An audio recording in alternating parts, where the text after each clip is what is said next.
My child witnessed a murder. My stepdaughter blamed him, and my wife made the police believe her. The detective's badge reflected the fluorescent light as he set it on my kitchen table. Detective Raymond Cross, 32 years with the force, the kind of cop who'd seen everything twice. He looked at my son Daniel with the expression I'd seen on people's faces at funerals. Pity, mixed with something darker. "Son," he said, his voice careful, measured. "I need you to tell me again what you saw that night." Daniel was 11 years old. His hands were shaking so hard he couldn't hold the glass of water I'd given him. My stepdaughter Veronica sat across from him, her mother, my wife Lisa, standing behind her like a shield.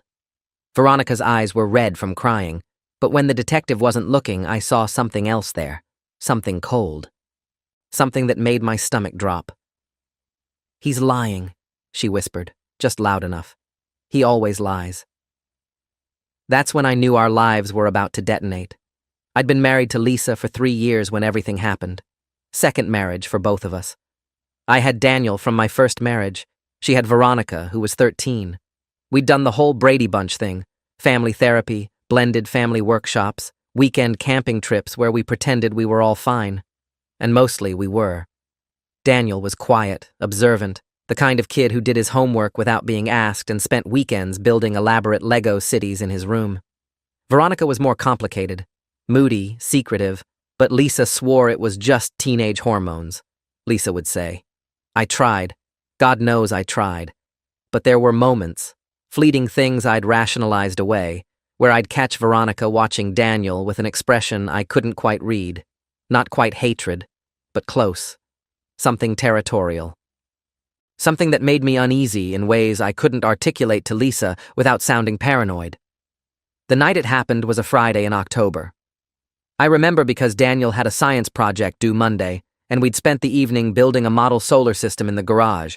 Lisa had taken Veronica to some school function, a dance or a game, I don't remember which. Daniel and I were alone. Around 9:30, I told him to get ready for bed while I cleaned up. That's when he went upstairs. Our house backed up to a small green belt, one of those neighborhood buffer zones with trees and a walking path. Daniel's bedroom window faced it. He was brushing his teeth when he saw the flashlight beams through the trees. Then he heard the shouting. He told me he thought it was just teenagers messing around at first, the kind of stupid stuff kids do on Friday nights. But then he heard the gunshot. He said it sounded like a firecracker, sharp and small. He watched a man fall, watched another man stand over him, watched the second man drag the body into the bushes. When Daniel came downstairs, he was white as printer paper. He said, his voice barely above a whisper. I'll never forget the way his voice cracked on that word. Killed. I didn't believe him at first. I thought maybe he'd seen a movie scene through someone's window, his imagination filling in the rest. But his hands were shaking, and his pupils were dilated, and I'd never seen him scared like that. Not ever. I called 911. The operator was professional, detached, asking questions I struggled to answer because they sounded insane coming out of my mouth. My son thinks he witnessed a murder. The words felt absurd, like dialogue from a bad TV show. They sent patrol officers first, 2 of them, young guys who looked like they'd rather be anywhere else. They took Daniel's statement in the living room while I stood there feeling helpless. They searched the greenbelt with flashlights, found nothing, took notes with expressions that said they thought this was a waste of time. Lisa came home with Veronica around 10:30, right as the officers were leaving. I explained what happened, watching Lisa's face cycle through confusion, disbelief, and something else, something that looked almost like annoyance. Quote 9, she asked, glancing at Veronica. Quote 10. I felt my jaw tighten. Quote 11. Veronica was quiet, unusually so. She went upstairs without a word while Lisa and I talked in urgent whispers. The police hadn't found anything. No body, no blood, no evidence of any disturbance in the greenbelt. Maybe he saw kids playing, Lisa suggested, or someone's TV. I wanted to believe her. I wanted this to be nothing. But Daniel was still shaking in his room, and when I checked on him before bed, he made me promise to leave his light on. I saw it, Dad, he whispered. I know what I saw. Saturday morning, everything changed. A jogger found the body in the greenbelt, exactly where Daniel said it would be. partially concealed under brush, a single gunshot wound to the chest. The victim was a man named Trevor Blackwell, 43, a loan officer at a local credit union. The news spread through our neighborhood like wildfire. By noon, there were police cars everywhere, crime scene tape, news vans. Detective Cross showed up at our door around 2 in the afternoon. He was older, weathered, with gray stubble, and eyes that had seen too much. "Your son called in a murder last night," he said, consulting a small notebook. "Before anyone knew there was a body. I need to talk to him." That's when I started feeling the shift, from witness family to something else, something darker. The detective's questions were careful, probing. How had Daniel seen it from his window? What exactly had he described? Had he been outside? Why had he called right then, at that specific time? Daniel repeated his story with the kind of consistency that should have been reassuring, but somehow wasn't. He described the flashlights, the shouting, the crack of the gunshot, the way the man fell. He even described what the shooter was wearing, a dark hoodie, jeans, something covering his face. Detective Cross took notes, his expression unreadable. Quote 18. He asked Daniel. My son shook his head. Quote 19. The detective nodded slowly. Quote 20. Quote 21. That's when Veronica came downstairs. She'd been in her room all morning, unusually quiet. Lisa had brought her a tray of food, treating her like she was the traumatized one, even though it was Daniel who'd witnessed a murder. Veronica sat at the far end of the couch, pulling her knees to her chest. She looked small, vulnerable. When Detective Cross asked if she'd been home that night, she shook her head. The detective asked a few more routine questions, then stood to leave. He handed me his card. He said, I walked him to the door, feeling a strange mix of pride and terror. Pride that Daniel had done the right thing by calling 911. Terror at what it meant to be the primary witness to a murder. As I closed the door, I heard Veronica's voice, soft and sad. I hope Daniel's okay. This must be so scary for him.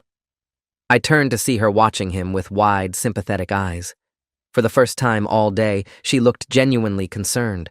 I felt a rush of guilt for all the times I'd questioned her motives. Maybe I'd been too hard on her. Maybe she really was just a kid trying to navigate a blended family. Maybe everything was going to be fine. Sunday was quiet. Too quiet. The kind of silence that feels like holding your breath. Daniel stayed in his room most of the day, building Legos and avoiding the windows. Lisa was on edge, snapping at small things, dishes in the sink, the TV volume, the way I folded the laundry. Veronica was subdued, spending hours on her phone in her room. I tried to talk to Daniel about what he'd seen, but he shut down every time. His answers, monosyllabic. Quote 26. I didn't push. I told myself he needed time to process. That night, I woke up around 3 in the morning to the sound of voices downstairs. I crept out of bed, careful not to wake Lisa, and found Veronica in the kitchen talking on her phone. She didn't hear me at first. Quote 27, she was saying, her voice urgent. Quote 28. She turned and saw me. Her face went white. Quote 29, she said quickly, hanging up. Quote 30. I asked, trying to keep my voice casual. She shrugged, defensive. She brushed past me and went upstairs, leaving me standing there with a knot in my stomach I couldn't explain. Monday morning, Detective Cross called. We need Daniel to come down to the station, he said. We've identified a suspect, and we need your son to do a photo lineup. I felt a surge of relief. They had someone. This nightmare was almost over. I took Daniel out of school, drove him to the police station, sat beside him as he looked through a series of photographs. He pointed to one immediately. That's him, Daniel said, his voice steady. I'm not 100% sure because of the mask, but that's the build, the height, the way he moved. The detective nodded, making notes. The suspect was a man named Kyle Brennan, 38, with a record for assault and drug possession. He and Trevor Blackwell had been business associates. Something about a real estate deal gone wrong. It all seemed to be coming together. You did great, son, I told Daniel as we left the station. For the first time in days, he smiled. I thought maybe we could get back to normal now. I thought the worst was over. I was wrong. Tuesday. God, I even remember it was a Tuesday because Daniel had soccer practice that afternoon. That's when everything inverted. I got a call from Detective Cross around noon. His voice was different, harder, he said. I felt ice slide down my spine. Quote 39. Quote 40. When I arrived, he led me into a small interrogation room, not an office, an interrogation room, and closed the door. Quote 41, he said, his arms crossed. Quote 42. My throat went dry. Quote 43. He slid a piece of paper across the table. It was a statement. Veronica's statement. I read it once, then twice, the words not making sense. She claimed Daniel hadn't been in his room that night. She claimed he'd snuck out. She claimed she'd seen him come back around 9:45, muddy and breathless. And when she'd asked where he'd been, he'd told her to shut up, or he'd make her sorry. She claimed he'd threatened her before, multiple times. She claimed she was scared of him. I stared at the detective, my mouth open, no words coming out. This is insane, I finally managed. Daniel was home. He was with me. He saw the murder from his window. Detective Cross leaned back in his chair. Your daughter says otherwise. She's not my daughter, I said, the words coming out harsher than I intended. She's my stepdaughter, and she's lying. Why would she lie about something like this? I don't know. My voice was rising, panic flooding my system. But Daniel didn't leave the house. I was there. I was in the garage with him until 9:30, and then he went upstairs to get ready for bed. He couldn't have. The coroner places time of death between 9:30 and 10 p.m. Cross interrupted. Your son called 9:42. 12 minutes after you last saw him. That's enough time to run into the greenbelt, commit a murder, and get back. The room was spinning. You think my 11-year-old son murdered a grown man? I think we need to investigate all possibilities. He pulled out more papers. We've also been looking into Daniel's background. He's been in therapy, correct? I nodded, my hands shaking. After his mother and I divorced, it was just adjustment stuff. Normal kid things. His therapist's notes mention anger issues, difficulty controlling his temper, a concerning incident where he broke another child's toy in a fit of rage. He was 7 years old! I was on my feet now, my chair scraping back. Kids have tantrums. That doesn't make him a murderer. Detective Cross held up a hand. I'm not saying he is. I'm saying we have to follow the evidence. And right now, we have your stepdaughter claiming Daniel left the house that night, that he's made violent threats, that she's afraid of him. We have a dead man in the greenbelt behind your house. We have your son calling in the murder minutes after it happened with details only the killer would know. He saw it from his window. So he says. The detective's eyes were hard now. Quote 64. I felt like I was falling. Quote 65. But when I got home, Lisa was already talking to a different officer in our living room. Veronica was beside her, crying softly, and when I walked in, both of them looked at me like I was the enemy. Quote 66. Lisa said, her voice shaking. Quote 67. Quote 68, I demanded. Quote 69. Quote 70. Lisa was standing now, her face flushed. Quote 71. She stopped, covering her mouth. Quote 72. Quote 73. The accusation hung in the air like smoke. I looked at Veronica, at her tear-streaked face, at the way she was shrinking into the couch. And I saw it again, that flash of something cold in her eyes. Something calculated. It was there for just a second before she buried it behind tears. Quote 74, I said. The officer stepped forward. Quote 75. Quote 76. Quote 77. The next 72 hours were a fever dream. Daniel was questioned 3 more times, always with me present, always with the same accusations wrapped in procedural language. They searched his room, took his computer, his phone, his DNA samples. They interviewed his teachers, his friends, his therapist. They interviewed me, asking questions that felt like traps. Had Daniel ever been violent? Had he ever hurt animals? Had he ever expressed interest in guns? Each question felt like a nail in a coffin I couldn't see but could feel closing around us. Lisa moved Veronica to her sister's house. Quote 78. When I protested, she looked at me like I was a stranger. Quote 79, she said. Quote 80. Quote 81, I said, my voice breaking. Quote 82. Quote 83, Lisa whispered. Quote 84. That question haunted me for days afterward. What if? What if Daniel had snapped? What if I'd missed something crucial? What if my son was capable of— No. I knew Daniel. I knew his heart. This wasn't possible. I hired a lawyer. Jeffrey Drummond, 23 years of criminal defense, sharp-eyed and expensive. He met Daniel and me in his office, a space filled with law books and the faint smell of coffee. Quote, 85, he said, and I did. The whole story, from the beginning, not leaving anything out. When I finished, he leaned back in his chair. Quote, 86, he said. Quote, 87, quote, 88, I said. Quote, 89, quote, 90, quote, 91. Drummond drummed his fingers on the desk. Quote, 92. That's what led me to Veronica's phone records. I didn't hack them. Lisa's name was still on the family plan, and I still had access to the account. I felt dirty doing it, invasive, but I was desperate. What I found made my blood run cold. Starting the day after the murder, Veronica had been texting with a number I didn't recognize. Hundreds of messages. I couldn't see the content. They were using some encrypted app, but the frequency told a story. I gave the number to Drummond. Within 2 days, he had a name. Derek Thorne, 17, a senior at Veronica's school. He had a juvenile record that was sealed, but Drummond had connections. Petty theft, assault, possession, Drummond told me. This kid's been in trouble since he was 12. And here's the interesting part. He lives 3 blocks from Trevor Blackwell. My heart was pounding. You think Derek killed Blackwell? I think it's worth investigating. The question is why Veronica's protecting him. I thought I knew. I thought I understood. But I wasn't ready for the truth. Not yet. Detective Cross stonewalled us when Drummond brought Derek Thorne's name up. We've investigated all leads, he said. Derek Thorne has an alibi. What alibi? He was at the school fundraiser. Multiple witnesses place him there. What time did he leave? That's not information I'm sharing with you. Drummond leaned forward. You're building a case against an 11-year-old boy based on one person's statement, a statement with no corroborating evidence.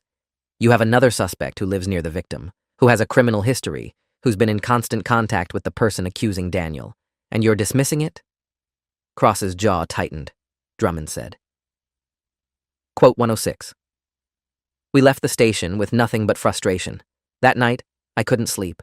I kept going over everything, looking for the piece I was missing. Why would Veronica lie? What did she gain? Unless she was scared. Unless she was protecting someone. Unless she'd been there too. Thursday morning, 1 week after the murder, Lisa served me with a restraining order. I was standing in my kitchen, coffee in hand, when the sheriff's deputy knocked. Court order, he said, handing me the papers. You're to have no contact with Lisa Morrison or Veronica Morrison. You're required to vacate the shared residence within 24 hours. I read it 3 times. The petition claimed I'd been emotionally abusive to Veronica, that I'd shown disturbing loyalty to Daniel despite mounting evidence of his guilt, that Veronica feared for her safety in my presence. It was dated 2 days earlier. Lisa had been planning this. Where's Daniel? I asked the deputy. He's still inside. The order doesn't restrict your access to him. Small mercies. I found Daniel in his room, building a Lego set with methodical precision, his hands steady in a way mine weren't. I told him. Quote, 114. He looked up at me with eyes too old for his face. Quote, 115. Quote, 116, I said, but my voice cracked on the word. Quote, 117. We stayed at a motel for 3 days while Drummond filed motions and I made phone calls and everything felt like quicksand. On the 4th day, I got a call from an unknown number. I almost didn't answer. Mr. Williams? The voice was young, female, scared. This is Emma Chen. I'm a friend of Veronica's from school. I felt my pulse spike. Okay? I think she's lying. About your son. I think Derek made her do it. Derek Thorne. Yeah, he's her boyfriend. Kind of. It's complicated. But she's been different since the murder happened. Scared. She told me Derek was there that night in the Greenbelt. She said she was supposed to meet him there after the fundraiser, but when she got there, she saw what happened. My hands were shaking so hard I almost dropped the phone. Why didn't she tell the police? Because Derek told her if she said anything, he'd kill her little brother. And he told her to blame Daniel instead. To say she saw Daniel leave the house. He said no one would believe an 11-year-old over a 13-year-old. Why are you telling me this now? Emma's voice broke. Quote, 127. I called Detective Cross immediately, told him everything Emma had said. He was silent for a long moment. The quote, 128, he said, his tone non-committal. Quote, 129. Quote, 130. Quote, 131. I was shouting now, not caring who heard. Quote, 132. Cross hung up. I stood there, my phone still pressed to my ear, feeling helpless and furious and desperate. Drummond called an hour later. I didn't have patience for hope. Not anymore. That night I did something stupid, something dangerous, something I knew I shouldn't do but couldn't stop myself from doing. I drove to Derek Thorne's house. It was a small, worn-down rambler on the south side of town, the kind of house with a chain-link fence and a yard full of dying grass. I parked down the street and watched. Around 10 p.m., Derek came out. He was tall, lanky, wearing the same dark hoodie Daniel had described. He got into a beat-up sedan and drove away. I followed him. I'm not proud of it. I followed him to a 24-hour convenience store where he bought cigarettes and a prepaid phone. I followed him to an empty parking lot where he sat in his car, talking on that phone, his gestures animated, angry. I couldn't hear what he was saying, but I could see his face in the glow of the streetlight, cold, calculating, remorseless. This was the person who'd killed Trevor Blackwell. I knew it with every cell in my body. I took photos with my phone, documented everything. When Derek drove home, I didn't follow. I went back to the motel where Daniel was asleep, his face peaceful in a way it hadn't been in days. I sent the photos to Drummond with a single message. This is our guy. Friday afternoon, everything accelerated. Detective Cross called me in again, this time with a different tone. We've re-interviewed Derek Thorne, he said. His alibi has some inconsistencies. We're looking deeper. What changed? Emma Chen's statement, and Veronica Morrison came in this morning. She wants to amend her previous statement. My heart stopped. What did she say? She's claiming she was coerced, that Derek Thorne threatened her into lying about Daniel. She's now stating that she wasn't home the night of the murder until 10:30, as originally stated, and that she has no first-hand knowledge of Daniel's whereabouts that evening.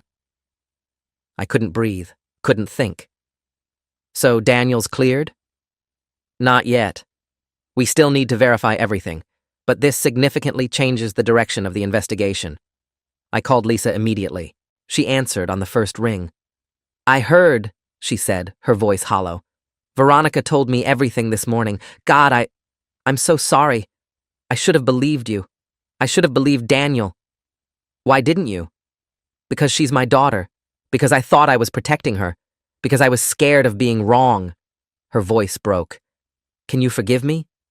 I wanted to say no. I wanted to rage at her for every moment she'd doubted Daniel, for every accusation she'd let stand, for choosing Veronica's lies over her stepson's truth. But I heard the grief in her voice, the genuine horror at what she'd enabled. I said honestly. I hung up and went to find my son. He was sitting in the motel room, watching TV without really watching it. I told him. He looked at me with those two old eyes. Quote, 157, he said quietly. Quote, 158. Quote, 159. Quote, 160. He turned back to the TV. Quote, 161. Home. We'd lost our home, lost our family, lost so much in such a short time, but at least we had each other. At least we had the truth. Derek Thorne was arrested on Monday. The evidence against him was substantial once police actually looked. Gunshot residue on clothing found in his car, cell phone records placing him near the scene, and most damningly, the murder weapon recovered from a storm drain 2 blocks from his house. His fingerprints were on it. His DNA was on Trevor Blackwell's clothing from the struggle before the shot was fired. The case against him was airtight. He'd killed Blackwell over a debt. Trevor had loaned money to Derek's father, and when the father couldn't pay, Derek had decided to eliminate the debt permanently. Veronica had been there, waiting to meet Derek after the fundraiser ended early. She'd seen the murder. Derek had forced her to stay quiet, threatened her family, convinced her that framing Daniel was the only way to keep everyone safe. She'd been as much a victim as anyone, trapped by fear and manipulation. I wanted to hate her. Part of me still did. But mostly I felt a deep, aching sadness for all of us. For Daniel, who'd lost his innocence that night in ways that went beyond witnessing violence. For Veronica, who'd learned that love and terror could coexist. For Lisa, who'd have to live with her choices. For me, who'd learned that the systems meant to protect us could turn against us with terrifying speed. The charges against Daniel were formally dropped 3 weeks later. By then, the story had made local news.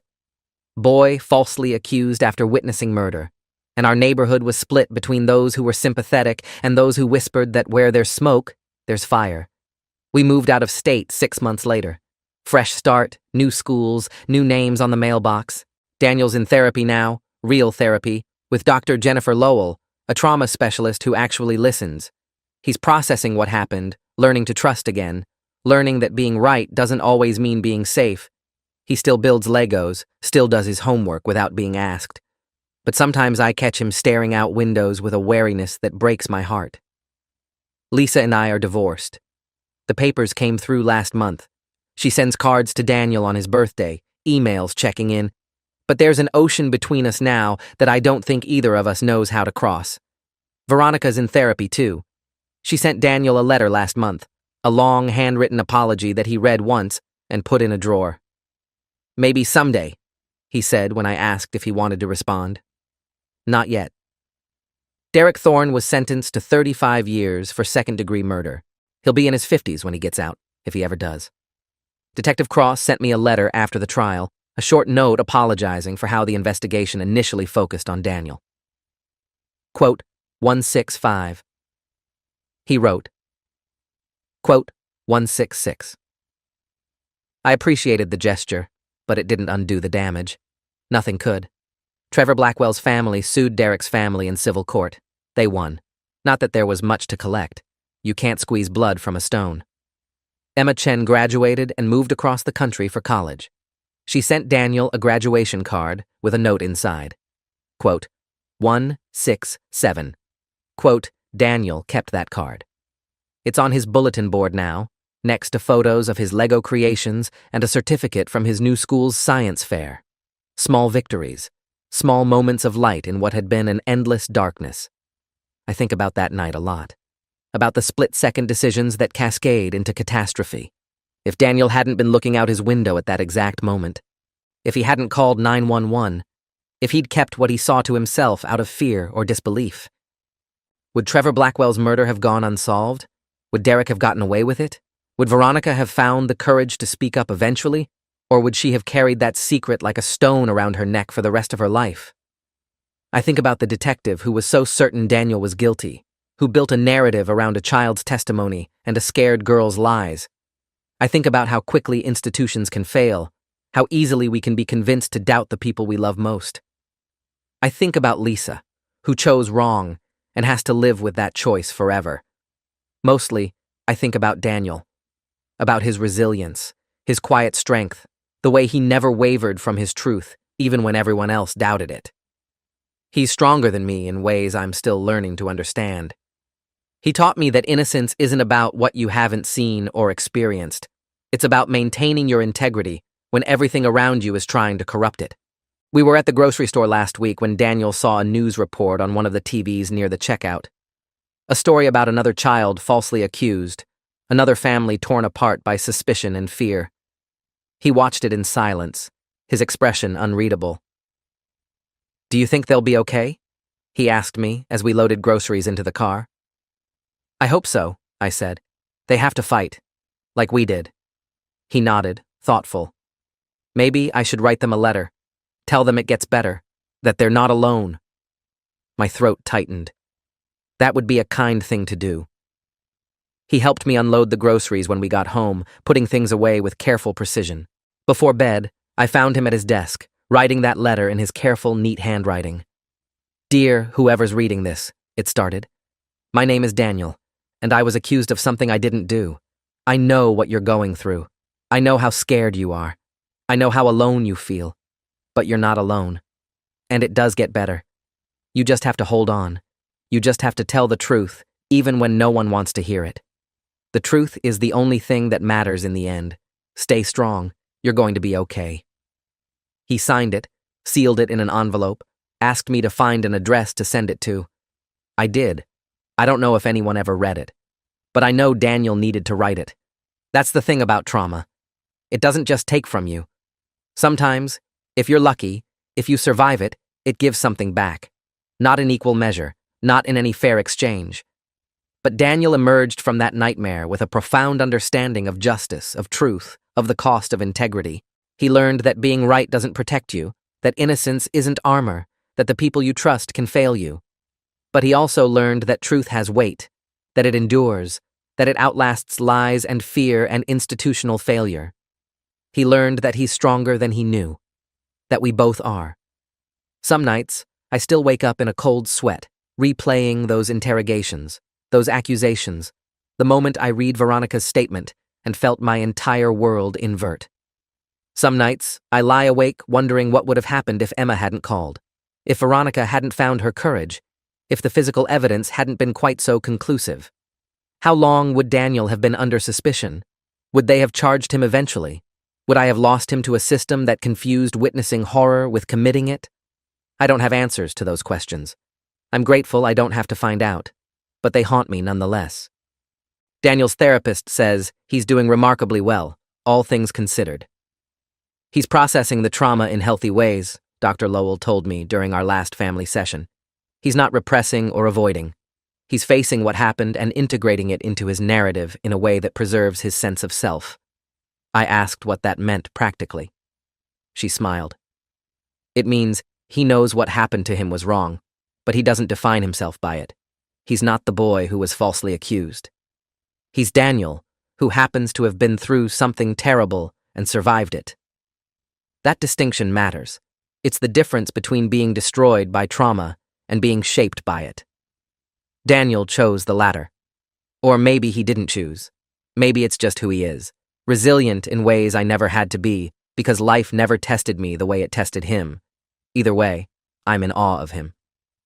My 11-year-old son, who witnessed a murder and told the truth and paid a price for it and came out the other side with his integrity intact. He's my hero. I tell him that sometimes, when we're doing normal things like making dinner or watching TV, "You're my hero, you know that?" He rolls his eyes, embarrassed but pleased. "Dad, stop." But he smiles when he says it. Last month, we drove past our old neighborhood. Daniel wanted to see it, said he needed closure. We parked down the street from the house where we'd lived, where his window had overlooked the green belt, where everything had fallen apart. It looked the same. Someone else lives there now, someone with no knowledge of what that house witnessed, of the lives that were shattered within its walls. Quote 180. I asked Daniel. He was quiet for a long time, looking at the house, at the green belt beyond. Quote 181, he said finally. Quote 182, quote 183, quote 184, he admitted. Quote 185. The wisdom in that statement, the acceptance, the recognition that suffering can have meaning even when it's unjust, it broke something open in my chest. "I'm proud of you," I told him, my voice thick. "I know, Dad," he said, still looking at the house. "I'm proud of me too." We drove away after that, back to our new house in our new town where no one knows our story, where Daniel is just another kid in another middle school.